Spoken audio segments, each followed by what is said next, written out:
जय जिनेन्द्र। मैं आर के जैन महामंत्री कुंडलपुर क्षेत्र, मेरे साथ में अजय निर्मा जी धार्मिक आयोजन मंत्री, ललित सराफ जी कोऑर्डिनेटर, अशोक सराफ जी कोषाध्यक्ष और सुनील जी कार्यकारिणी मेंबर। अभी कुछ दिन पूर्व 28 दिसंबर को आचार्य प्रसन्न सागर जी महाराज का पदार्पण कुंडलपुर क्षेत्र में हुआ। कुंडलपुर कमेटी द्वारा 2 दिन पूर्व उनको तेजगढ़ में जाकर नमन किया और उनको कुंडलपुर आने के लिए श्रीफल भेंट किया।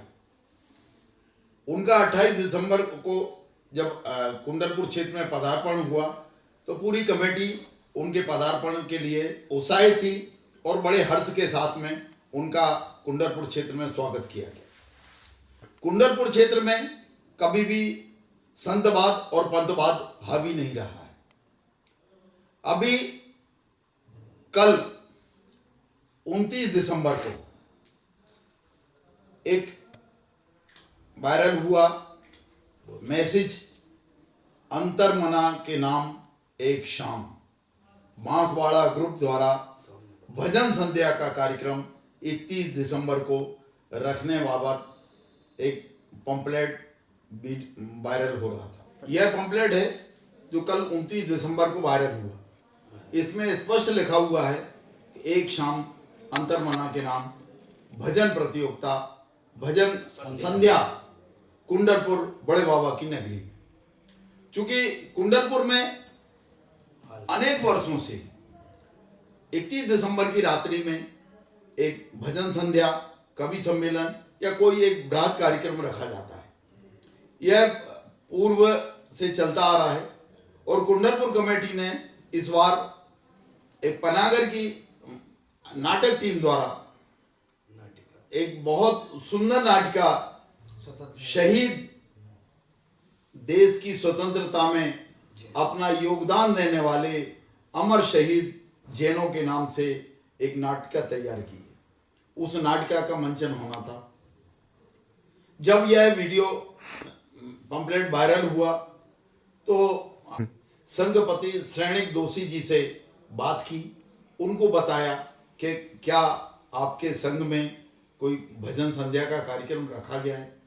तो उन्होंने भी यह अनभिज्ञता जारी की कि मुझे ऐसी जानकारी नहीं है और मैं आचार्य श्री से पूछकर बताऊंगा। फिर उन्होंने पूछा, बोले आचार्य श्री ने आपको मिलने के लिए समय दिया है। मैं अपनी कमेटी के 10-12 सदस्यों के साथ में आचार्य श्री से 3:15 पर साइन मिला। चूंकि आचार्य श्री को तत्काल प्रतिक्रमण के लिए जाना था, उनके पास समय कम था। उन्होंने बताया कि आचार्य श्री इस तरह का एक पंपलेट निकल रहा है और उसमें भजन संध्या का कार्यक्रम है। चूंकि हमारा पूर्व निर्धारित नाटक का कार्यक्रम है तो ये 2 कार्यक्रम एक ही स्थान पर कैसे संभव हो पाएंगे। इसमें कुछ ऐसी अपन व्यवस्था करें कि ये कार्यक्रम के लिए हमारा जो ऊपर बड़े बाबा के यहाँ मंच बना रहे हैं उसी मंच से दोनों कार्यक्रम संचालित हो जाए, या इस भजन संध्या का कार्यक्रम एक दिन आगे पीछे हो जाए, या भजन संध्या अगर रखनी है तो उसका समय एक अलग निर्धारित हो जाए 7 से 9 बजे, और 9 बजे के बाद में हम नाटक का मंचन कर लेंगे। आचार्य श्री ने कहा कि नहीं, हमारा कार्यक्रम 7 बजे से रात्रि 12 बजे तक निरंतर चलेगा।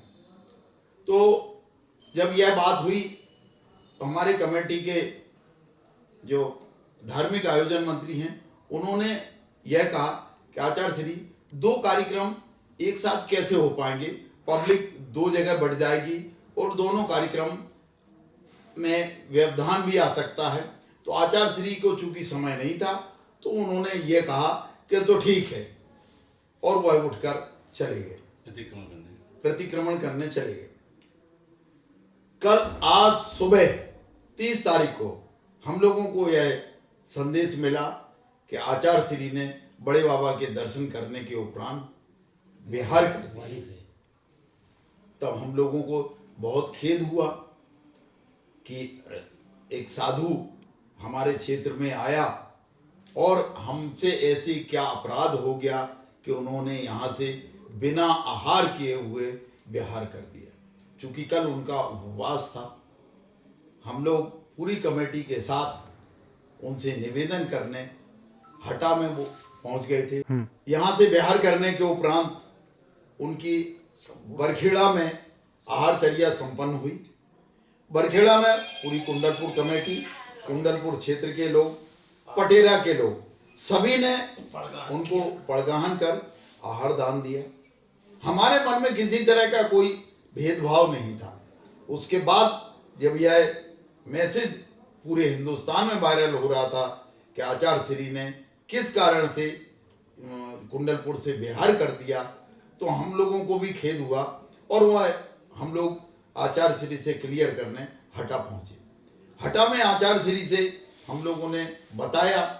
आचार्य श्री ने कहा कि आपने कार्यक्रम का यह कह दिया कि 2 कार्यक्रम एक जगह कैसे होंगे, जबकि हमारा कार्यक्रम भजन संध्या का कार्यक्रम नहीं था, वह तो केवल भक्ति थी। तो चूंकि पंपलेट में भजन संध्या लिखी थी तो निस्संदेह हम लोग यही समझेंगे कि वह एक बहुत बड़ा कार्यक्रम है। और चूंकि आचार्य श्री का जिस तरह से उनका संग चल रहा है तो ऐसा लग रहा था कि वह एक विशाल कार्यक्रम ही होगा और इस विशाल कार्यक्रम के कारण से दोनों हमारे कार्यक्रम फीके पड़ जाएंगे। ना इस कार्यक्रम में पब्लिक शामिल हो पाएगी पूरी तरह से, ना उस कार्यक्रम में हो पाएगी। आचार्य श्री से हम लोगों ने निवेदन किया और उनसे क्षमा भी मांगी कि आचार्य श्री अगर किसी गलत फहमी के कारण से हम लोगों से दोष हो गया है तो हमें हाथ जोड़कर क्षमा किया जाए और कभी हमारे मन में संतवाद और पंथवाद की बात नहीं थी और ना कभी रहेगी। और ना कुंडलपुर क्षेत्र में सभी संघ के सभी साधुओं का सहर्ष स्वागत है, अभिनंदन है, वंदन है। आप सब आइए और कुंडलपुर में बड़े बाबा के दर्शन करिए। और इस तरह की जो वायरल हो रहा है वीडियो, उससे कुंडलपुर कमेटी बहुत व्यथित है और यदि जाने अनजाने में हमसे कोई अपराध हुआ है तो हम सब कमेटी के मेंबर आप सबसे क्षमा यात्रा मांगते हैं। क्षमा करें, क्षमा करें, क्षमा करें। कुंडलपुर के बड़े सागर महाराज की जय। आचार्य प्रसन्न सागर जी महाराज की जय।